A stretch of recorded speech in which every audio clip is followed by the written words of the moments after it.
అంటే మహారాష్ట్రలో నానో ఎరువుల మీద వాడకం మీద కొంత అవగాహన కల్పిస్తున్నారు. మిగతా రాష్ట్రాల్లో కూడా ఉంది, మన దగ్గర ఎందుకు లేదు అది? మన రైతాంగం యొక్క ఆలోచన అలవాట్లు కొన్ని రకాలుగా ఉంటాయి. అక్కడ పంటలు వేరే ఉంటాయి.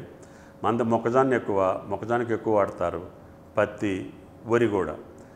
ఈ వర్షాలు మంచిగా ఉండటం వల్ల ఇంకొక 5 లక్షలు 10 లక్షల ఎకరాలు ఒకేసారి సేద్యంలోకి వచ్చి ఉండొచ్చు.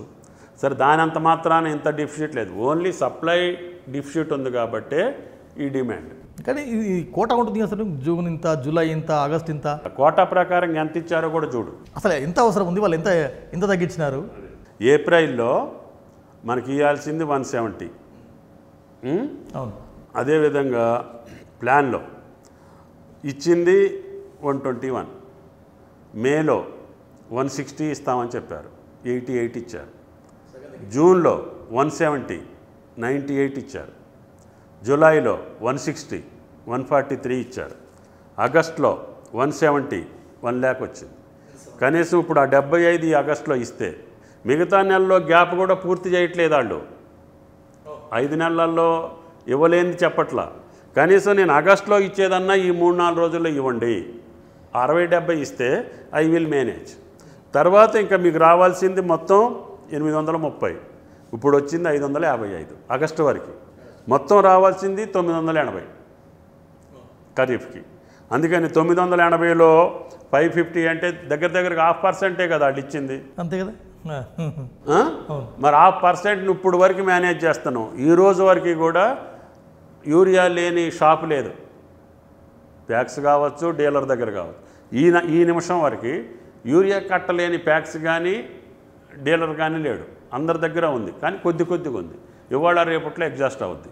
అందుకనే మేము ఇప్పుడు కరేకల్లో అన్లోడ్ అయినటువంటి యూరియాని 10,000ని రేపు ఎల్లుంట్లో తీసుకొస్తాం. అట్లా ప్రతిరోజు ఒక షిప్ వచ్చినప్పుడల్లా ఒక 20,000 అడుగుతున్నాం. ఇప్పుడు నిజామాబాద్లో కొంత ముందస్తు నాట్లు పడ్డాయి, వాళ్ళ దగ్గర నుంచి తీసుకొచ్చి మెదక్కి ఇస్తున్నాం. ఆదిలాబాద్లో సర్ప్లస్ ఉంటే తీసుకొచ్చి సిద్దిపేటకి పంపిస్తున్నాం. ఎక్కడ డిఫిషియెంట్ ఉంటే అక్కడ అవసరం లేని దగ్గర ఉన్న స్టాకును కూడా తీసుకొని మళ్ళీ తీసుకొచ్చి అవసరం ఉన్న కాడికి పంచుతున్నాం. ఎందుకంటే ఇది అడ్జస్ట్ అయ్యేదాకా వాళ్ళు కూడా ఇచ్చేదానికి సిద్ధంగా లేరు. మళ్ళీ రేపు సెకండ్ కోట అడుగుతారు మమ్మల్ని. మంత్రి గారు, ఇంకో ఇష్యూ మీ నోటీస్లో ఉందో లేదు అంటే, మహారాష్ట్ర నుంచి పెద్ద ఎత్తున రైతులు ఆదిలాబాద్, నిజామాబాద్ ఆ జిల్లాలకు వచ్చి తీసుకెళ్తున్నారు, మన యూరియా అక్కడ తీసుకెళ్తున్నారు, కర్ణాటక తీసుకెళ్తున్నారు. మహారాష్ట్ర రాష్ట్రం ఎవరిది? వాళ్ళు సఫిషియెంట్గా సప్లై చేసి ఉంటే వాళ్ళు మన దగ్గరికి వచ్చి ఎందుకు తీసుకెళ్ళాలి? అర్థమైందా? అందుకని బోర్డర్ డిస్టిక్లో విత్తనాలు కావచ్చు, మందులు కావచ్చు, ఇటువంటి పంటలు కావచ్చు, రోడ్డు పక్క వాళ్ళు ఉంటారు, రోడ్డు పక్క వీళ్ళు ఉంటారు, ఏదైనా జరగవచ్చు.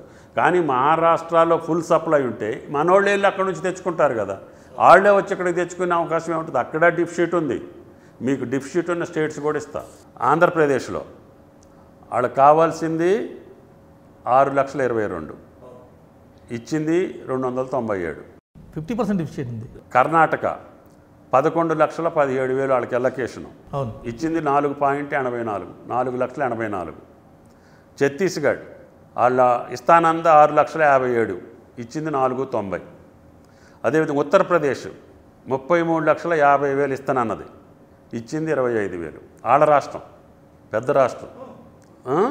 మధ్యప్రదేశ్ 17 లక్షలు ఇస్తామని చెప్పారు, ఈ నెలాఖరికి 11 ఇచ్చారు. అదేవిధంగా మహారాష్ట్ర 15.5 ఇవ్వాలి, కేవలం 9.80 ఇచ్చారు. రాజస్థాన్ 10,72,000 ఇవ్వాలి, 7 లక్షలు ఇచ్చారు, అక్కడ 10 లక్షల డిఫిసిట్. మరి రామచంద్రరావు గారు దానికి ఏం చెప్తాడు అడుగు. అవును, తెలంగాణలో ఒక్కచోటే బ్లాక్ మార్కెటింగ్ అయితే ఆ రాష్ట్రాల్లో ఎందుకు బ్లాక్ మార్కెటింగ్ జరుగుతుంది? బీజేపీ రాష్ట్రాలే కదా. అవును, మరి ఎందుకు ఆ మనిషి అట్లా మాట్లాడుతుండే పెద్ద ఆయన? మాజీ మంత్రి హరీష్ రావు వీళ్ళు కూడా మీ మీద ఆరోపణ చేస్తున్నారు, మంత్రి తుమ్మల నాగేశ్వరరావు బ్లాక్ చేస్తున్నారు మీరు యూరియా. నా వ్యక్తిత్వం తెలుసు వాళ్ళకి, పర్సనల్గా అడుగు, వాళ్ళు ఒప్పుకుంటే నాకు ఈ పదవి పెద్ద అవసరం అనేది. రాజకీయ ఆరోపణలు. యూరియానే బ్లాక్ చేసే దుర్గతే నాకు పడితే ఈ స్థానంలో నేనైతే మీరు ఇంకా స్వయంగా ఫార్మర్. రైట్, ఓవరాల్ సార్ ఈసారి నేను అసలు యూరియా వాడను. మీరు చెప్పండి. నాకు 100 ఎకరాలు ఉన్నా కూడా నేను ఇంతవరకు యూరియా వాడలేదు. కాంప్లెక్స్ వేసుకుంటా, పశువులు ఎరువు వేసుకుంటా, ఇంకా వర్మీ కాంపోస్ట్ వేస్తా. కానీ యూరియా వేస్తే భూమికి జరిగే నష్టం నాకు తెలుసు. నేను ప్రతి మీటింగ్లో చెప్తా, యూరియా వాడొద్దు, యూరియా వాడితే పెస్ట్ వస్తుంది, పెస్ట్ వస్తే పెస్టిసైడ్ కొట్టాలి, పెస్టిసైడ్ ఎక్కువ కొడితే మన పంటలు ఇతర దేశాలు కొంటలేదు, అది మిర్చి కావచ్చు, పత్తి కావచ్చు, ఏ పంట అయినా సరే అందుట్లో అవలక్షణాలు ఉంటే, పురుగు మందుల యొక్క అవశేషాలు ఎక్కువ ఉంటే ఏ దేశం కూడా మనకు కానీ రాష్ట్ర వ్యవసాయ శాఖ దీని ఒక విస్తృత ప్రచారం చేయాలి కదా సార్? చేయాలి. మేము వచ్చిన సంవత్సరంన్నర నుంచి నా ప్రతి మీటింగ్లో నా స్పీచ్ చూడు, యూరియా నేను వాడను, మీరు వాడొద్దు. మంచి కాన్సెప్ట్ అది. నేను వాడను, మీరు వాడొద్దు.